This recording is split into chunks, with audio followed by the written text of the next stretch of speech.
Hey, what's up, everybody, and welcome in. This is FST Fantasy Sports Today. My name's Matt Striker. His name is Joe Pisapia, and this is the place if you want to dominate your upcoming fantasy football season. It's not just season long, it's DFS, it's straight up wagering, it's however you choose to profit from your love of sports. A quick reminder, just do the discount double check, make sure you're following along at SportsGrid, at SportsGrid TV. Those are our social media handles. With that said, Joe, we are in the thick of it. Right now, a lot of news already coming out. A offensive system clearing up in one place, trades in another. Welcome in, my friend. And that new music, too. The new theme music. That's a banger, right? I mean, come on. The new theme music. I'm out here just rocking out to it. It's very intense. It feels like we're about to solve a crime or something. I don't know, but I like it. It's very exciting. This early in the morning, it gets you hyped up for football. And it's kind of like the point, I think 2 weeks ago, we were buying the ingredients. Last week, we were making the cookie dough, right? I think now the cookies are in the oven. That's what you could smell them. You can smell the cookies in the oven right now. Is that what that is? That's what I'm telling everybody. That's what it is. But it smells great too, unless you're a Vikings fan.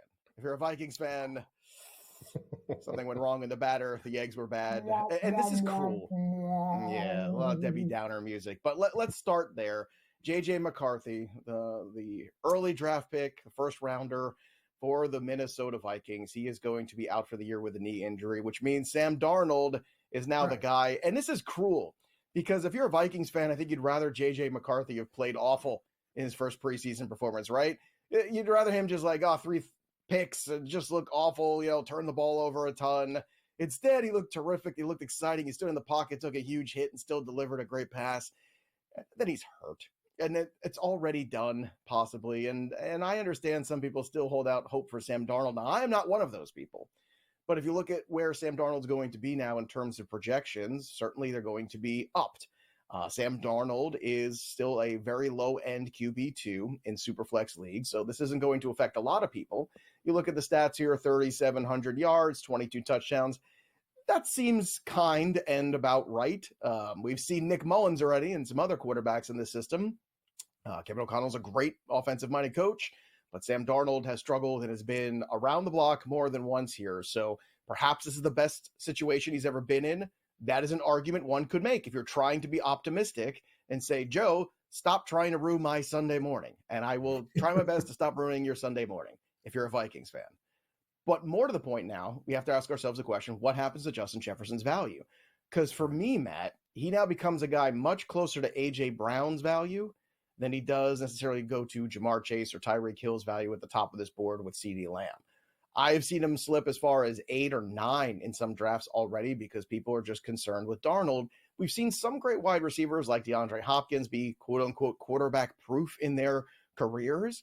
We don't quite know if Justin Jefferson is that. You would think he would be. But, Matt, when it comes to your board and what you're looking at in the first round, are you comfortable taking Justin Jefferson now as a top 5 or 6 player? Or do you think he's somebody that's better suited now to the back half of the first round? No, it definitely does move his draft position. I will give you that because of the fact that I subscribe to things like the offensive ecosystem that you write about. I subscribe to who's throwing the football, even though there are certain names, very few, that I think are independent of that. And a lot of people would argue that Jefferson is one of those names. With that said, let me be the yin to your Jimmy Wang Yang to the Vikings and say, let me try to find a positive here. Wouldn't you rather be able to now have everything in place? As a Vikings fan, you know who's throwing the football. Now the team can really sit down and organize and try to structure some type of offense that will benefit the personnel on the field. I'd much rather my favorite team be able to do that at this point as opposed to have to do it in week 3, week 4. I think it removes a cloud of uncertainty from the Vikings, and it removes a cloud of uncertainty from a wagering perspective. You can now go and start to look. Jefferson's numbers, his props should change. And I mean, you have the numbers usually, those are hands-on for you. Looking at his receiving yards, his touchdowns, things like that. I'm curious to see how those move, because that will truly answer the question that you put into my lap, Joe. Well, the numbers for Jefferson, 1443 receiving yards, 105 catches, 7 touchdowns. That was before the news of McCarthy. So I think built into that was a little bit of expectation that things towards the latter part of the season would potentially get better. So now I think you've got to trim those back to more of the 1250 range, and again, that probably still puts him right smack in the middle of drafts. And he's currently being drafted as a 6th overall player. And that's totally fair. But I think now the conversation is if Jefferson's on the board, if Bijan's on the board, if Breece Hall's on the board, I think maybe the pivot to the running backs might be the better move here at this juncture. That's not the only bit of news, though. I'll stop, Vikings fans. You're just like that Simpsons meme. Please stop. He's already dead. Let's go on to some more news here because Matthew Judon got traded to the Falcons. The Falcons also acquired Justin Simmons. So not one, but two big-time pieces to this Falcons defense. The Falcons are all in. Arthur Blank is 142 years old, and he wants to go to a Super Bowl, damn it, and I don't blame him. It's been frustrating the last few years for this ownership to watch the Falcons continue to flounder. But if you look at what he did the last 2 years before the 2023 season, 17 games in each season, 12.5 sacks, 15.5 sacks. Last year only played 4 games. He had 4 sacks in those games, though, before the injury. So the Patriots continue to be the Patriots, right? Now, that's the one danger. Back in the Belichick years, Matt, right? This is classic Patriots. They would always do this. They would constantly let go of a player, and you say, why are they letting go of that player? He's at his peak performance. And inevitably, they would always be right, and that player was down on the downside. Now, I don't know if that's the case with Judon, but regardless, you're getting a pass rusher here for the Falcons on a defense that's already pretty good. The secondary is already pretty good. Now they added Simmons. The Falcons are in it to win it, and I think that this is another really big-time move here. You put pressure on the quarterback. It makes that secondary even better. So if Judon is healthy, then he is a huge addition for this defense, and that I think is going to change the complexion for people who might have been on the fence with the Falcons. They're starting to look at them as a real contender to win this division as they already, some people still don't believe it. I do. What are your thoughts on this acquisition of Matthew Judon now for this Falcons D? I'm excited about this Falcons team. I was before, and now even more so, again, from a wagering perspective and looking at it from a, air quotes, real world perspective, looking at totals, looking at things like that. From a fantasy perspective, though, I want to look at the fact that I think that a veteran quarterback like Kirk Cousins won't leave the defense in a position that a younger, less experienced quarterback may. And I think that's what makes the defense far more valuable as a streaming play, maybe even as a season long. I mean, I don't know how a lot of people, something I'd love to do. I'd love to reach out to people on social media. How do you play your defenses? A lot of people stream them straight away. A lot of people carry 2.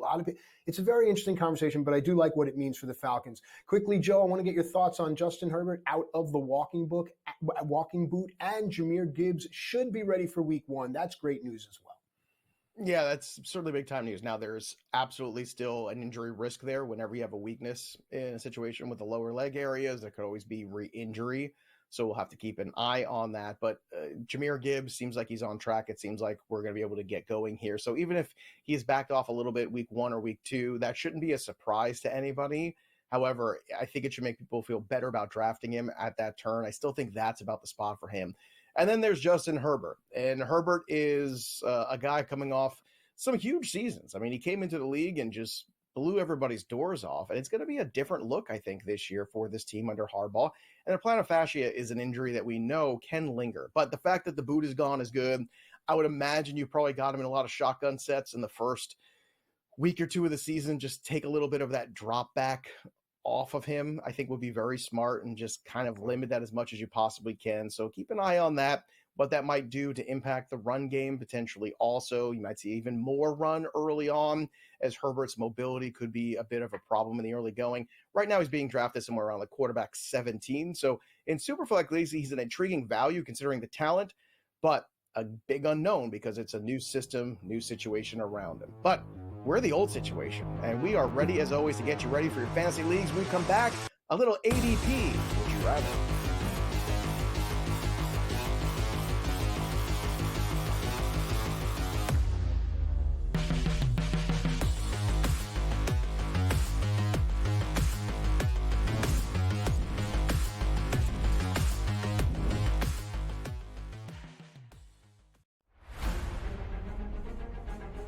Hello everybody from Arlo White in the Live Broadcast Studio, and welcome to highlights of another excellent day's golf on Super Saturday in Greenbrier. Now, Live Golf history was made by this man, the high flyers, Brendan Steele. This is his second shot at the par 5, 17th. In it goes, the first albatross in league history, and it's Brendan Steele who is all smiles. Cam Smith teed off at 18 today. He made a par there, then proceeded to card a 27 over the front 9 holes to briefly take the lead. This is his third at 12. An eagle for Cam there, but he was overall level par through his last 8 holes and his 3 off the lead. Brooks Koepka is seeking a 5th LIV Golf title. No other man has more than 3.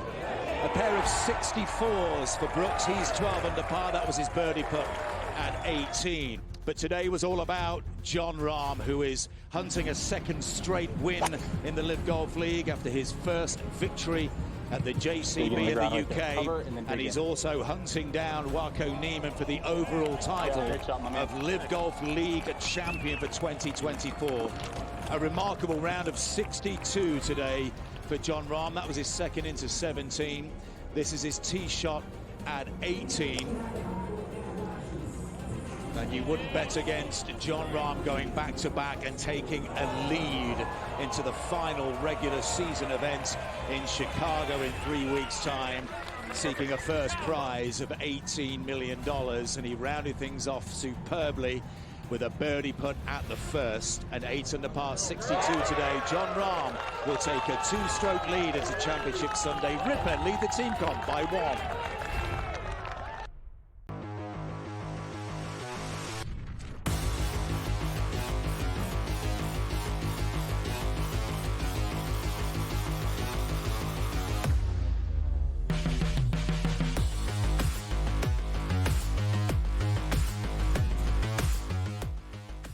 All right, welcome back into FST Fantasy Sports today. Matt and Joe with you here. Coming in, we were talking about just, getting the giggles, getting silly sometimes. You just can't help it. You walk around, your face hurts from smiling all the time. I think that's the best approach, honestly. You ever see some people walking through life and they just have the straight, bitter beer face? They're just mad at something. You ever pull up to a red light, look over at the car next to you? Someone's just mad at something. I don't want to be that way, Joe. I want to be silly. I want to be happy. I want to make the right choice in life. And even when I don't want to lament it. So that's how I'm going to open up this FST edition of Would You Rather? And it straight up is what it sounds like. We're going to give you a couple of players and ask you, would you rather? Joe, here, though, it's hard to move on from bad decisions in fantasy football. Let's start at running back here because I see a bad decision waiting to happen. Would you rather Derrick Henry or Isaiah Pacheco? I don't want to be sitting at the red light going, damn, I should have taken Derrick Henry. Joe? Well, look, man, last week we did round 1 version of this, right? Where we were trying to help people make good decisions. And now we're in the round 2 here, the ADP. And for me, when I'm looking at Derrick Henry and Isaiah Pacheco, it's not that Pacheco's a bad pick. It's just we know the Chiefs are historically going to be a pass-first offense. That's what they're going to be. Pacheco's style also is very violent for a guy his size. So it comes down to one simple thing, which is it's Derrick Henry and it's his kingdom. And whenever we talk about the king, we should put on the crown. And when we wear the crown, we speak about the king in the terms of this. Every single year, Derrick Henry shows up on bad Tennessee Titans teams all the time. Last year, he was second in the league in rushing, second behind Christian McCaffrey on a god-awful offense. Now he's playing for a team that wants to run the football more than anybody else. Oh, yeah, a team that led the league in rushing yards and rushing attempts last year. Oh, yeah, that's the Baltimore Ravens. So, yeah, he's 30, but the king is different. Have respect for the king, and let's give him his throne once again. It's Derrick Henry for me. Even in PPR, I don't care. Touchdowns are touchdowns, yards are yards, and he's going to have all of both of them. So give me the king here. There you go. Thank you, Your Highness. Literally, figuratively, I don't know. Imagine being a young player on the Ravens. It's almost like waiting to meet a date for the first time, and Derrick Henry walks in the locker room. Derrick Henry walks in the running back room. Aren't you excited? Aren't you excited to go out and play football with that guy on your team? So I'm with you 100%. Yeah. Derrick, he's a different human being, and I use the term with a question mark. He's just a different, he is built for sport. And with that said, let us move on. Joe, in the Fantasy Black Book, you talk about offensive ecosystems. You talk about different factors that will lead a fantasy manager and a wagerer to reasons to think that an offense will succeed over others. Now, this next would you rather is wide receivers. It's Drake London from the Falcons offensive ecosystem, or Chris Olave, a good receiver, but in the Saints offensive ecosystem. I opt for London, but I want to hear from you. Yeah, I opt the same. And it's not a knock on Chris Olave. Chris Olave, I think, has established what his floor is, but I feel like the ceiling is already capped for a few different reasons. Number one, the quarterback play of Derek Carr it's good. It's fine. Derek Carr is not having a lot of QB1 seasons, not when he was with the Raiders, and so far not with the Saints. He's a guy that finishes typically around QB 16, 17.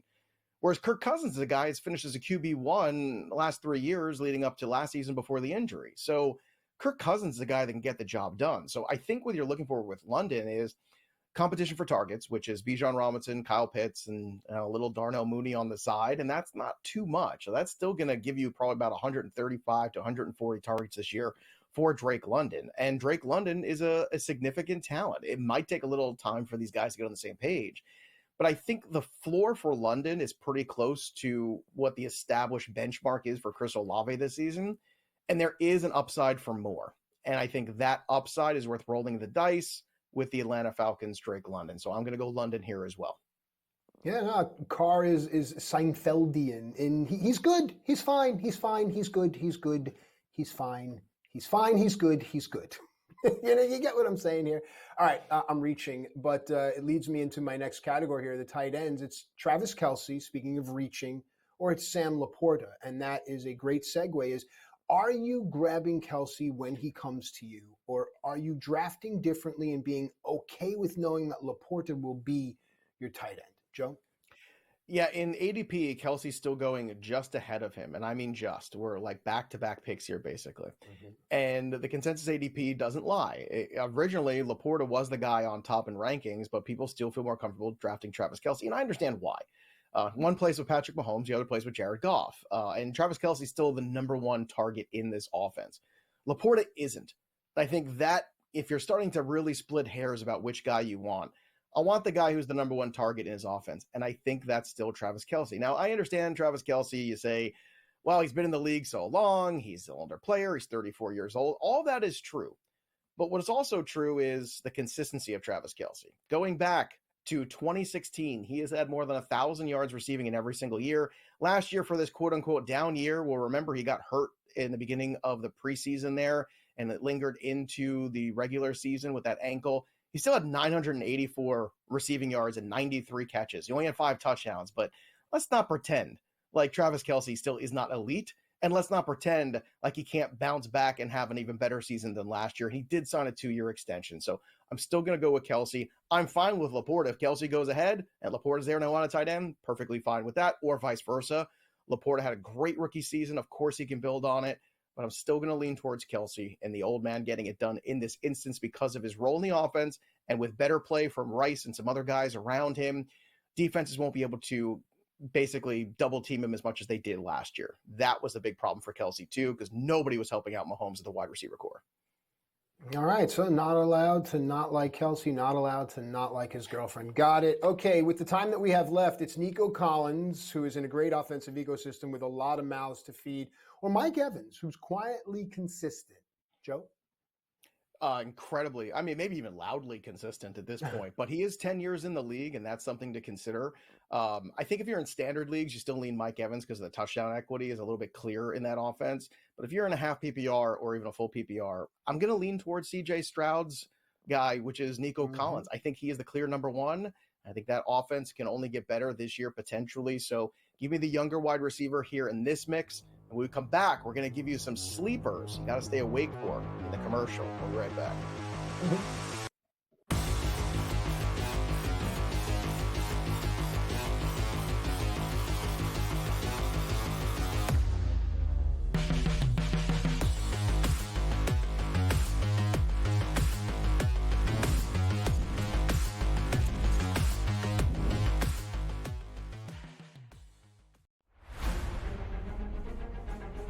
Hello everybody from Arlo White in the Live Broadcast Studio, and welcome to highlights of another excellent day's golf on Super Saturday in Greenbrier. Now, Live Golf history was made by this man, the high flyers Brendan Steele. This is his second shot at the par 5, 17th. In it goes, the first albatross in league history, and it's Brendan Steele who is all smiles.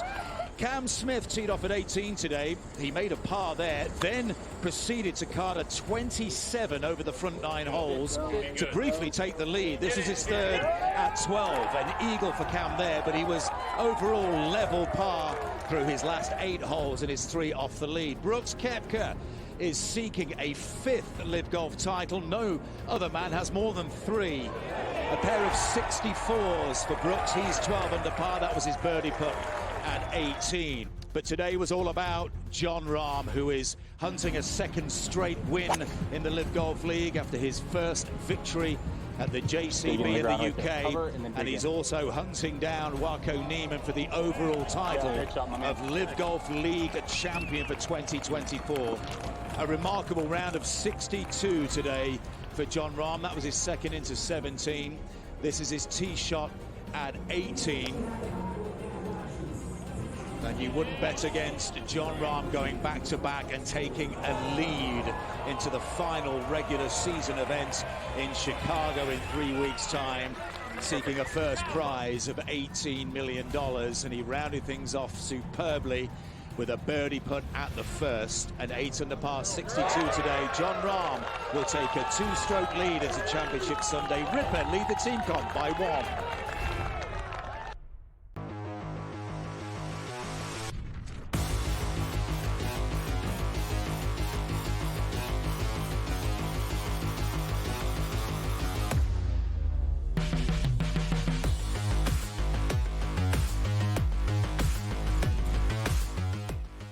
All right, welcome back into FST Fantasy Sports today. Matt and Joe with you here. I'm laughing. Full disclosure, folks. So Joe was born and raised Brooklyn, New York. I'm from Queens. And right before we came in, Joe and I are about to go into this argument about where's the best pizza. And I want to know, for those of you out there that have a conviction to a food that maybe represents your region, it doesn't have to just be pizza in New York, how far are you willing to go into the argument with someone that says to you, hey, maybe you're from Philly and they say it's this cheesesteak versus that cheesesteak, or you're from out in the Midwest and it's this brat versus that brat. For me, I believe a place called VI Pizza on Bell Boulevard in Bayside, Queens, the best corner Sicilian slice I've ever had. You got corner Sicilian, got to say it that way. Joe opts for another place, but Joe, the lead in here is that it's time for sleepers. And to me, some people don't realize that those little hole-in-the-wall places where you can get food that no one knows, some people will fight you over the fact that you say your food is better than theirs. Well, I haven't been to your place, but L&B Spumoni Gardens in Brooklyn, not too far from where I grew up. That's the place. And I was just there last month on the way to the Foo Fighters concert, stopped there to make sure the children got to eat some pizza. And again, it's the square pie. You got to get the square pie there. That's what you get there. I'm looking at pictures of it right now. It's not too early in the morning pizza. Instead of looking at stats and ADP, we're looking at pictures of pizza here on FST. Right, it's very dangerous. I'm going to show you a picture. Maybe we'll get we'll send the graphics team to these pictures. We'll do the side by side, and then we'll see what the audience says. But these are some names at the running back position that you should be stuffing your face with. These are the guys that you should be stuffing your rosters with. And the first one is Rico. Hey, look, I'm trying to get out of a nosedive. Let's keep going. Rico Dowdle. This is the first one here. Ezekiel Elliott, an older running back, a guy who's already been jettisoned once by this team and now brought back. There's a really good chance the first week, maybe 6 weeks of the season, Zeke still falls to the end zone as kind of that guy. But at some point, the younger running back, I think, is going to win out here. And so far, the early buzz, if you listen to all the beat reporters, is Rico Dowdle looks good. Rico Dowdle looks ready. And there were moments last year where I remember having conversations with my team at Fantasy Pros, watching the Cowboys game, saying, I think Rico Dowdle's ready to kind of take this job over next year, wherever Tony Pollard ends up, if he doesn't come back here. And he didn't. And I think the Cowboys kind of saw things the same way. It's a good offense. It's going to score a lot of points. Rico Dowdle is a very cheap running back, and I think that is the whole point. We're talking about guys that don't cost you much in ADP to be wrong about. If you're wrong about Rico Dowdle, it's not going to hurt your fantasy league. He is being drafted right now behind Ezekiel Elliott. He's the 40th guy off the board. Rico's the 43rd. So if you want to really be a jerk like me, you sit in your drafts and you wait for somebody to take Ezekiel Elliott, And then the next round, you take Rico Dowdle, and you probably got the better value. That's my guess. Now, unfortunately, I can't do that because in the leagues I play in are mostly made up of people like me.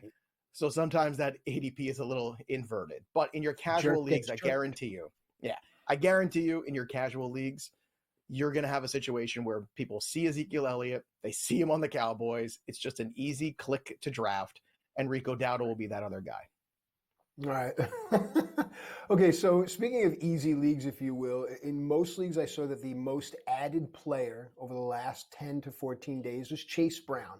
Is it because of the ecosystem? Is it because that Zach Moss is a system back? What's the inflation behind Chase Brown? This is just a bet on talent right now, because Chase Brown right now is going as the 38th, 39th running back off the board, somewhere around there. And he's 24 years old. He has the upside. It's a good offense. It's still a pass-first offense, so keep that in mind. But the thing I look at is Zach Moss being ahead of him on the depth chart, I think, is a temporary thing. I think over time, I'm just going to bet on the talent. Zach Moss did nothing for years in Buffalo. He gets dropped into a situation in Indianapolis with a good offensive run scheme by Shane Steichen, one of the best there is, and all of a sudden he's a rock star. I don't know if I'm buying that it's going to carry over to Cincinnati. Instead, I'm going to bet on the talent of Chase Brown, who's also cheaper still than Zach Moss currently in ADP. All right, with the time we have remaining, let's talk Jalen Wright and the offense that is the Miami Dolphins. Look, man, you want a piece of this Dolphins any way you can get it. Raheem Mostert is 32 years old, coming off a career year, a year where he stayed healthy, which never happens. Devon Achane, explosive, incredibly fun running back who has had his injury woes as well.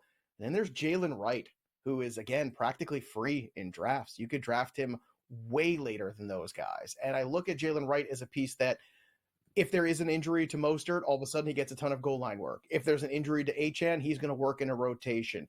If for some reason both those guys ahead of him go out, which is not absurd to think about, Jalen Wright can become a league winner. That's how good this guy is, and he has looked incredible this offseason so far. So Jalen Wright, another one of these guys that I want. And when we're talking about sleepers, it doesn't just end with running backs. No. Wide receiver sleepers when we return on FST.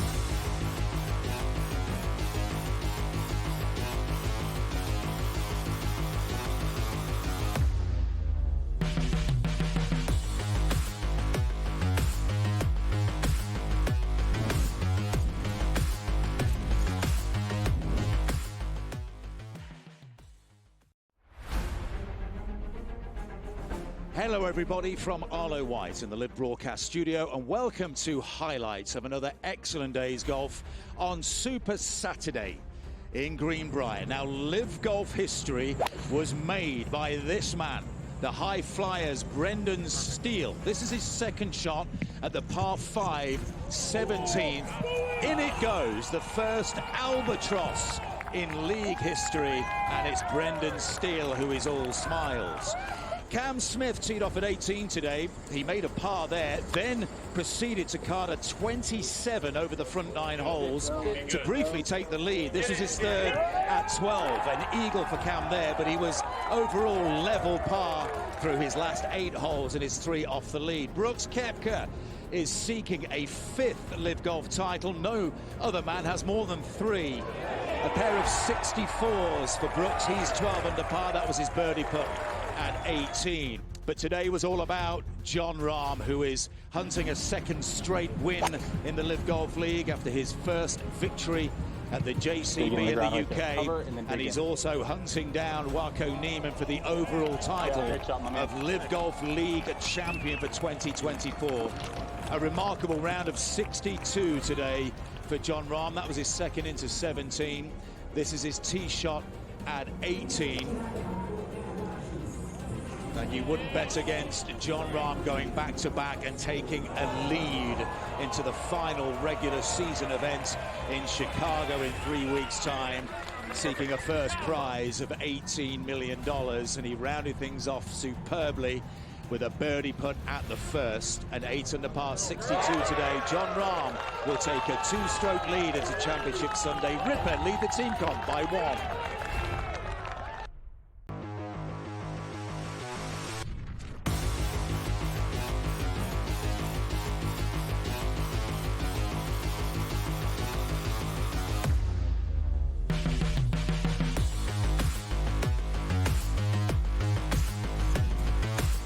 All right, welcome back into FST Fantasy Sports today. Matt Striker and Joe Pisapia, part of a great group of SportsGrid personnel and awesome programming as well. Time to continue with FST Fantasy Football Sleepers ahead of many people entering into their drafts ahead of the fantasy football season. We were doing running backs, now we're doing wide receivers, and I love where we're going here. I love all the chatter about this team. Full disclosure, I'm a Commanders fan growing up. Guys like Gary Clark, Art Monk, John Riggins, on and on. Terry McLaurin is a name that I'm hearing a lot of people talk about. He's done it before consistently. Now with a great young quarterback. Joe, talk to me. Yeah, look, Terry McLaurin's value is way off this year. I don't know what people are thinking about in this expert consensus ranking right now. Terry McLaurin, okay, let's just get some perspective here. Numbers don't lie. 4 straight years of 1,000 yards wide receiver. And he is still relatively young. It's not like he's an old man. He's 28 years old. He's in his prime. Okay. He has played with, here we go, Sam Howell, Carson Wentz, Taylor Heineke, Garrett Gilbert, Ryan Fitzpatrick, Kyle Allen, Dwayne Haskins, Alex Smith, and Case Keenum, and Colt McCoy. Those are the quarterbacks that he has played with in his career. Now he gets Jaden Daniels, and somehow he is lower in the rankings. Matt, this makes my head hurt. I'm seeing in Vegas 880.5 as the total for receiving yards for him. 880? Are you kidding me? This is absurd. He's at 1,000 yards receiving with all those slap-nut terrible quarterbacks. Now all of a sudden he's worse? I don't see this. I don't get it at all. He is being drafted as a 30th wide receiver off the board. If you're a 10-team league and you're going running back early, McLaurin is a great way to make up ground. Daniels is the real deal. You saw it again yesterday. The guy is going to be fantastic. He is averaging somewhere around 130 targets a season. That's not going to change just because Jaden Daniels can run. In fact, because Jaden Daniels can run, Terry McLaurin is going to get more opportunities. Why? Because extended drives, moving the chains. Terry McLaurin's in a great situation to be a much better player even than last year. And the touchdown equity goes up. Why? Because he's playing with a quarterback that isn't a liability anymore. So even if Daniel struggles a little bit as a rookie, which so far we haven't seen any signs of, Terry McLaurin, I think, is a huge value.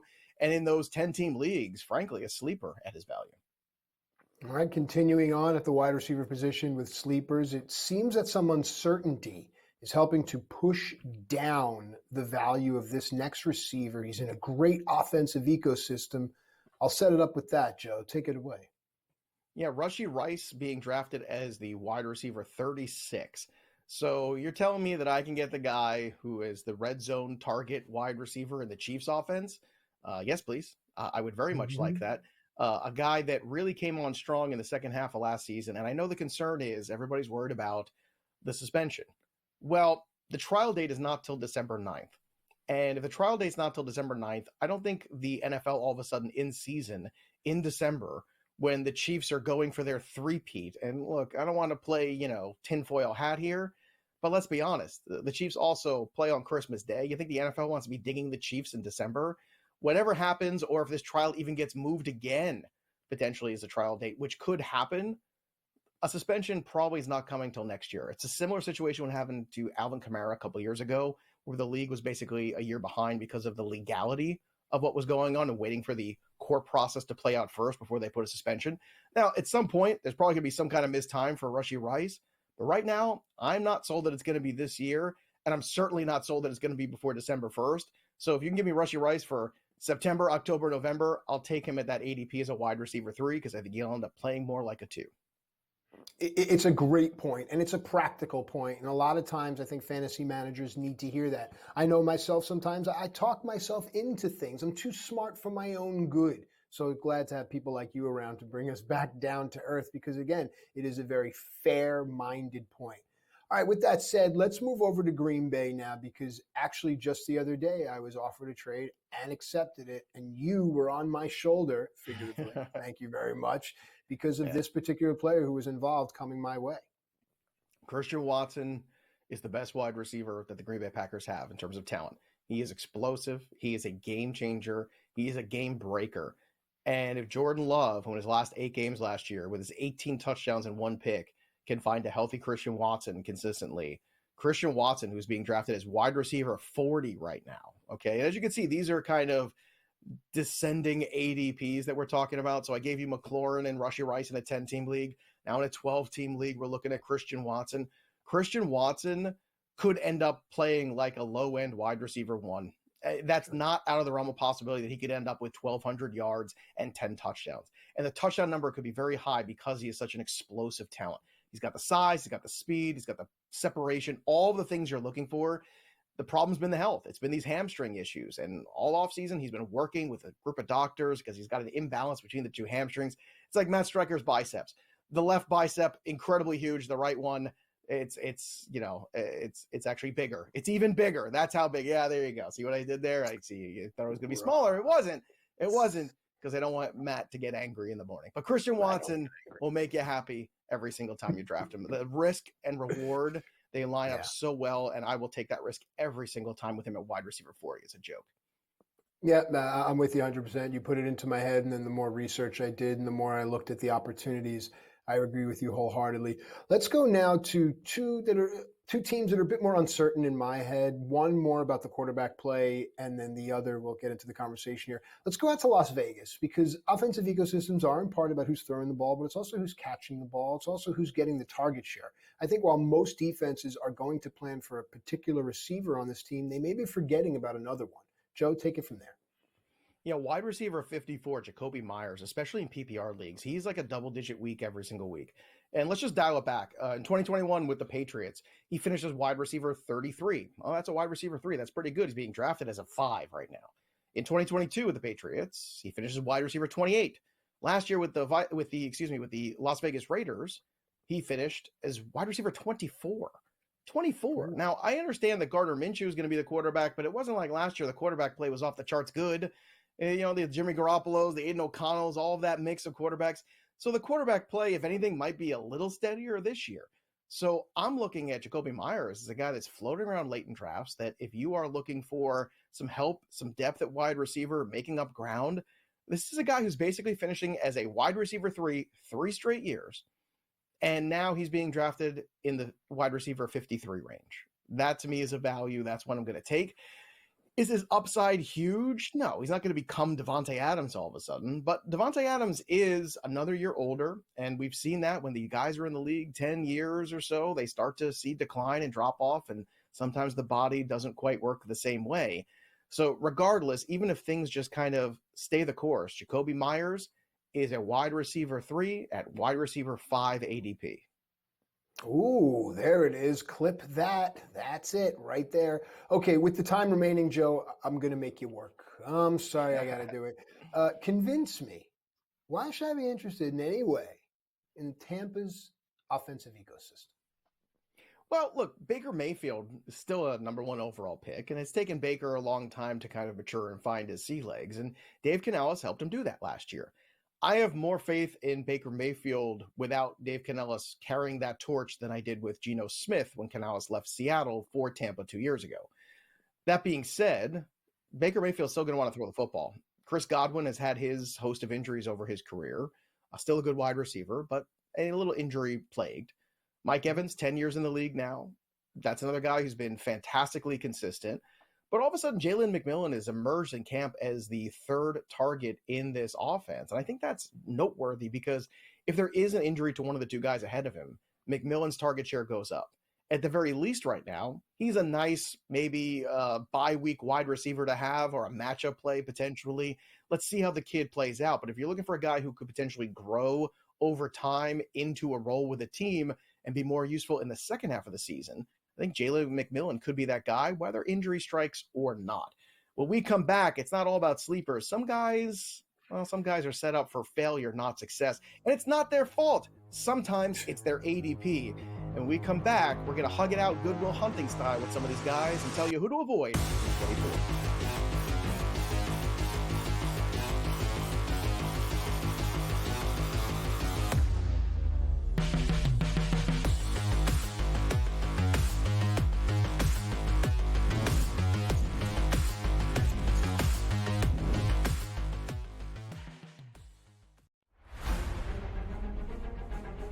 Hello everybody from Arlo White in the Live Broadcast Studio, and welcome to highlights of another excellent day's golf on Super Saturday in Greenbrier. Now, Live Golf history was made by this man, the high flyers, Brendan Steele. This is his second shot at the par 5, 17th. In it goes, the first albatross in league history, and it's Brendan Steele who is all smiles.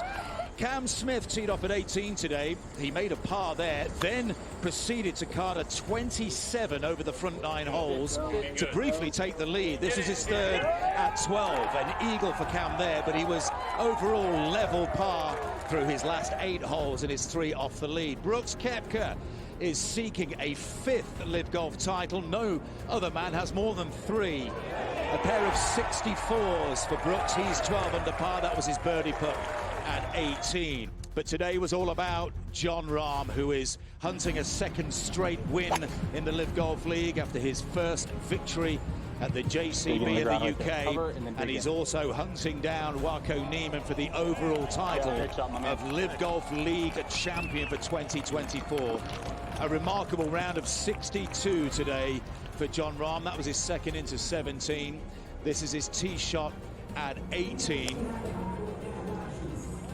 And you wouldn't bet against Jon Rahm going back-to-back and taking a lead into the final regular season event in Chicago in 3 weeks' time, seeking a first prize of $18 million. And he rounded things off superbly with a birdie putt at the first. An 8 under par 62 today. Jon Rahm will take a 2-stroke lead into Championship Sunday. Ripper lead the team comp by 1.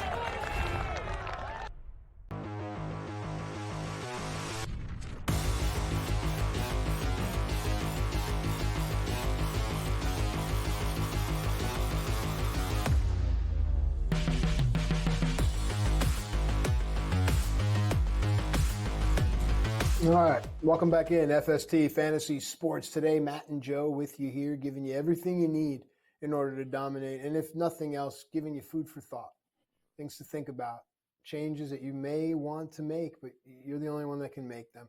It's time to look at fantasy busts.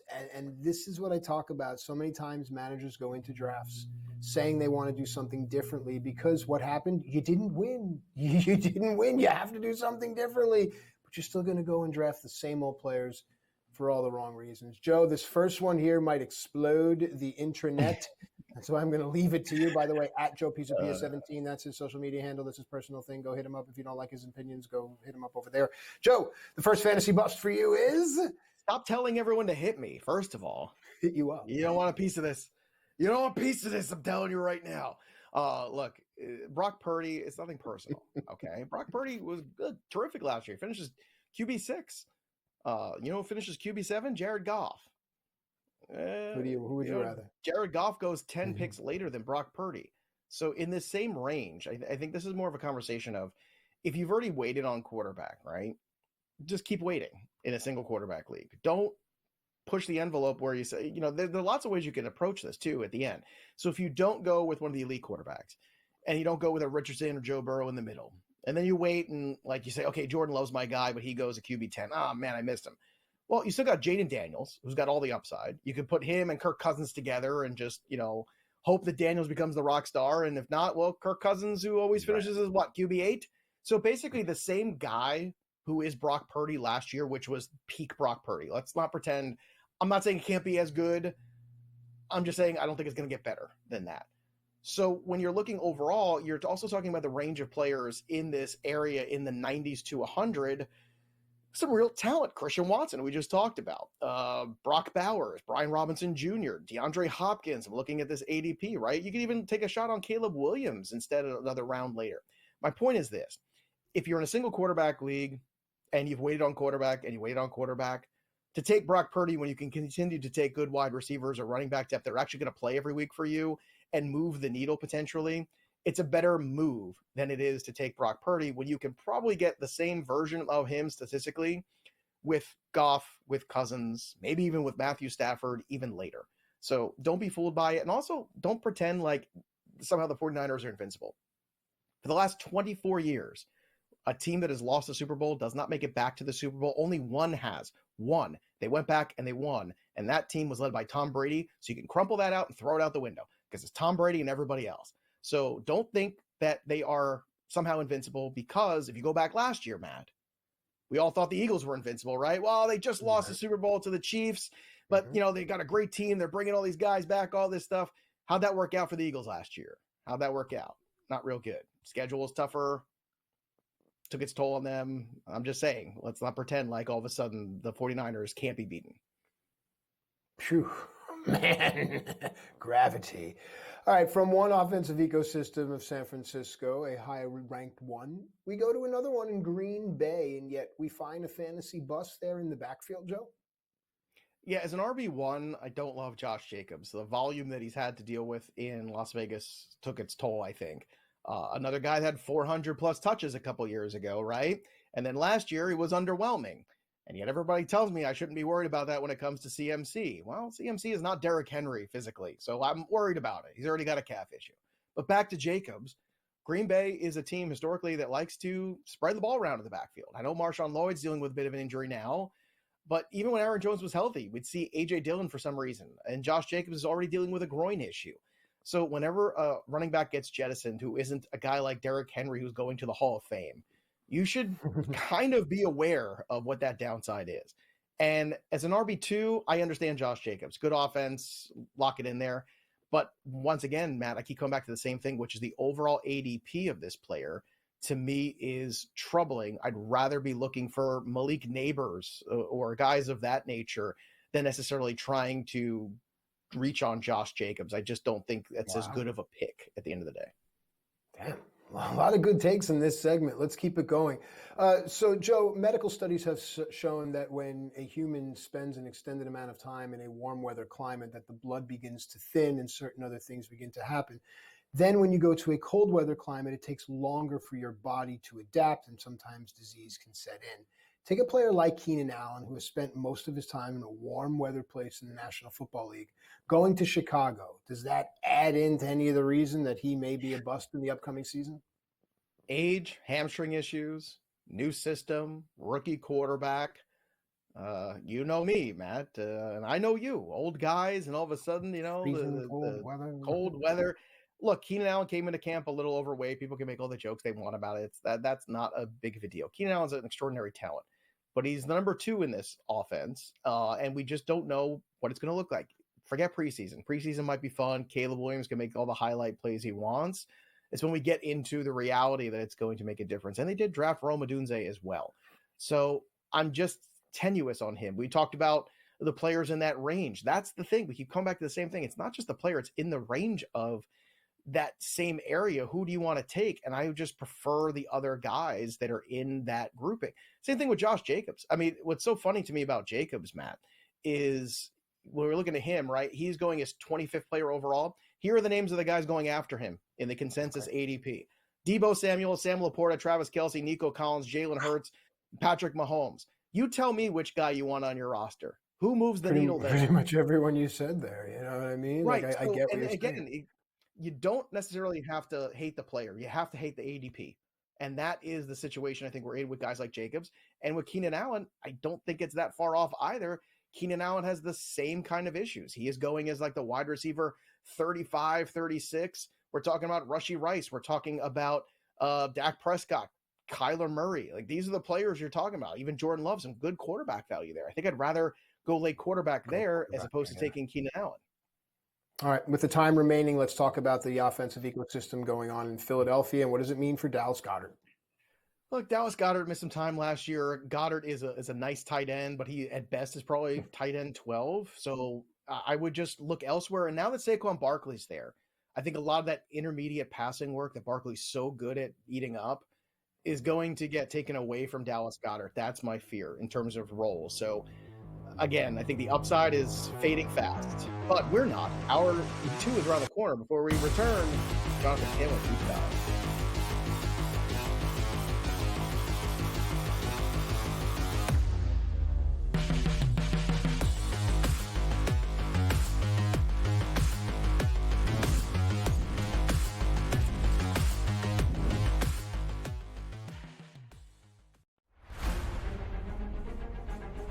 Hello everybody from Arlo White in the Live Broadcast Studio, and welcome to highlights of another excellent day's golf on Super Saturday. in Greenbrier. Now, live golf history was made by this man, the high flyer's Brendan Steele. This is his second shot at the par 5, 17th. In it goes, the first albatross in league history, and it's Brendan Steele who is all smiles. Cam Smith teed off at 18 today. He made a par there, then proceeded to card a 27 over the front 9 holes to briefly take the lead. This was his third at 12, an eagle for Cam there, but he was overall level par through his last 8 holes and his 3 off the lead. Brooks Koepka is seeking a 5th LIV Golf title. No other man has more than 3. A pair of 64s for Brooks. He's 12 under par. That was his birdie putt at 18. But today was all about Jon Rahm, who is hunting a second straight win in the LIV Golf League after his first victory at the JCB in the UK, and he's also hunting down Wako Niemann for the overall title of LIV Golf League champion for 2024. A remarkable round of 62 today for Jon Rahm. That was his second into 17. This is his tee shot at 18. And you wouldn't bet against Jon Rahm going back-to-back and taking a lead into the final regular season event in Chicago in 3 weeks' time, seeking a first prize of $18 million. And he rounded things off superbly with a birdie putt at the first. An 8 under par 62 today. Jon Rahm will take a 2-stroke lead into Championship Sunday. Ripper lead the team comp by 1.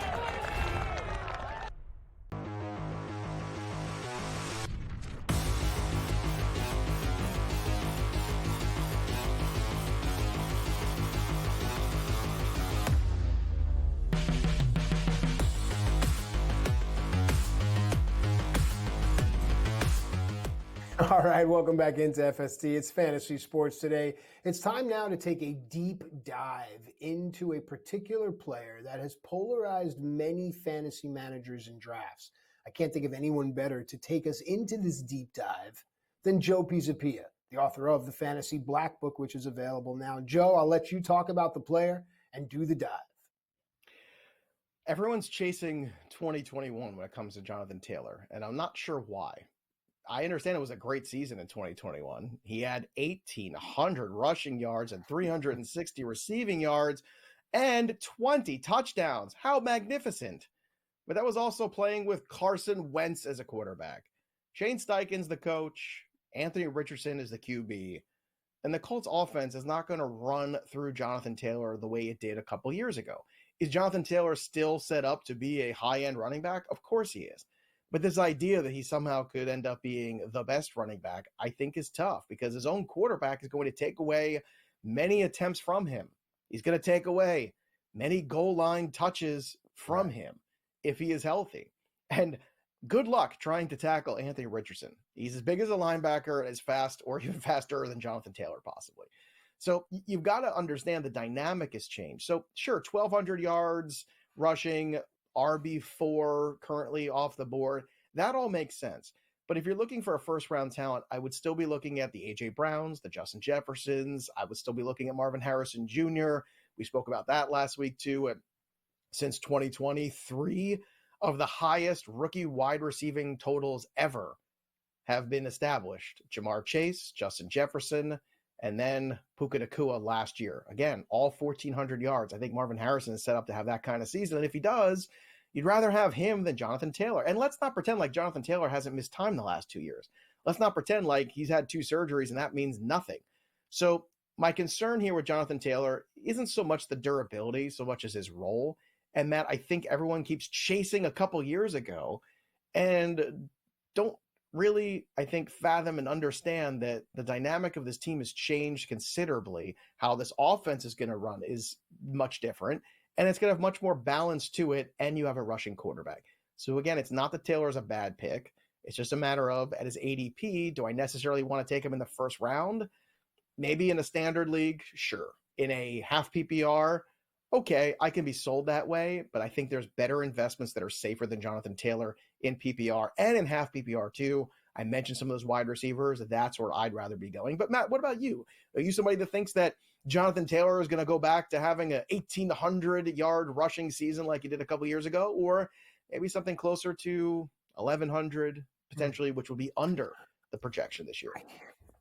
You do the deep dive and I'll come up for air and look around and look at the entirety of Indianapolis's offensive ecosystem. And I think there's a lot to be excited about. And I think that Jonathan Taylor can actually be a complement and not necessarily a detriment, or not necessarily suffer because of the presence of Richardson. Remember, Richardson is still young. It's going to take him time. I don't care how well built he is, and I don't care about all this athletic talent he has. It's going to take the young man time to understand the National Football League. As we look across the landscape of sports, most sports are skewing to being a young man's game, with the exception of really two, the NFL and the NBA, because to understand the game, it takes a maturity from the neck up, then the body develops. So I think that Jonathan Taylor could flirt closer to his upside than to a floor that we're starting to create. Although regression, I do believe, is coming, I think there's an excitability there, Joe. If you're part of an offensive ecosystem with a good young player, perhaps you begin to evolve. Jonathan Taylor begins to evolve and becomes something different, but still effective. So yeah, I'm still in on Jonathan Taylor. Yeah, effective, sure. And if you can get him in the second round, great. I'd rather be starting teams with Amon-Ra, with A.J. Brown, with Garrett Wilson, with Marvin Harrison as my number one pick. I just think Garrett Wilson over Jonathan Taylor? Really? Yeah, it opens up the bigger conversation too. But okay, still so for what me, do you do? Yeah. So what do you do then if you grabbed Wilson? Now you're looking to fill in your running back slots. I think we have about a minute left in the segment. This is a great conversation. So you faded Taylor at that spot. You've taken Wilson. What do you do now? There's a fellow named Derrick Henry who's going as the 20th overall pick that I'm pretty sure around the turn I can also get. So I think that's what it comes down to. It's like, okay, do I want the elite wide receiver and then take Derrick Henry, or take a shot on Devon Achane or Jahmyr Gibbs or one of those guys? Or do I want to take Taylor and then all of a sudden when it gets around the corner at wide receiver, I'm looking at Drake London. I'm looking at Chris Olave in ADP. I think that is a different set of questions. I'm sorry, there's a drop-off from those elite guys to those 1A number 2s. I want to make sure I get a clear number 1. Hour 2 of our show is coming up. All the New England, New Orleans, New York Jets, New York Giants. We're going to preview them all for you. Don't go anywhere.